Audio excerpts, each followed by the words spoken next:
तो यहाँ पे जो अवयव दिए हैं इसे मान लेते हैं किसी अवयव के बराबर मान लेते हैं। माना ए 1 4 -2 और 3। हमें सबसे पहले पहली पंक्ति और पहले स्तंभ को ढकना है। तो पहली पंक्ति ये है और पहला स्तंभ ये है, तो ये बचेगा 3। इसी प्रकार ये पहली पंक्ति और दूसरा स्तंभ, इसे भी ढक लिया जाए तो इसमें 4 बचता है।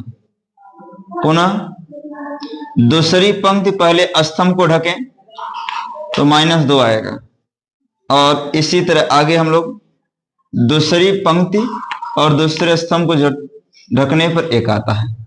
अब हम निकालेंगे सहखंड। सहखंड को हम ए आई जे एक तरह से मान चले, हाँ ए आई जे है, ऐसे मान लिया। और इसको हम लोग करते समय इस बात पर फोकस करेंगे, इसमें -1 भी आता है ना।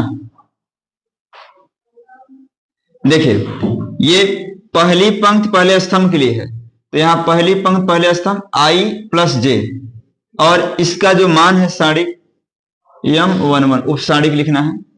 फिर इसी प्रकार पहली पंक्ति दूसरे स्तंभ में आते हैं, -1 पहली पंक्ति और दूसरा स्तंभ है, यहां पर भी हम लिखेंगे A12 उपसारणिक का मान लिखेंगे। दूसरी पंक्ति पहला स्तंभ, यहाँ 2 + 1 लिखेंगे, और ये भी दूसरी पंक्ति पहले स्तंभ लिखेंगे। इसी प्रकार हम आगे बढ़ेंगे दोस्त। ये -1 होगा और आई और जे का मान 2 और 2 है, यहाँ भी M22 हो जाएगा। दूसरी पंक्ति दूसरा स्तंभ, सभी के मान को रखें -1 के ऊपर ये दोनों जोड़ेंगे, सम हो जाएगा, है ना। यह भी आपको डिटेल बता रहे हैं, इतना करने की आवश्यकता नहीं है, डायरेक्ट लिख सकते हैं। पहली सवाल है इसलिए ऐसा बताया जा रहा है, ठीक है।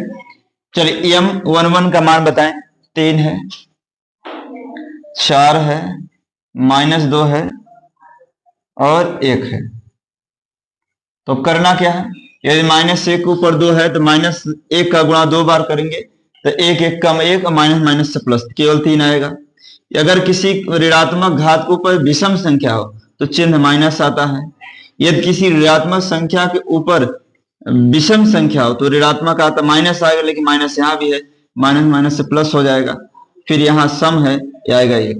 आप चाहते तो इसे डायरेक्ट भी कर सकते थे, लेकिन एक पेपर में आपके 2 नंबर 3 नंबर का आता है, तो कोशिश करें कि इतना समय देने का प्रयास करें, डिटेल लगाने का। बड़ी सवाल में आता है तो आप शॉर्टकट में हल कर सकते हैं।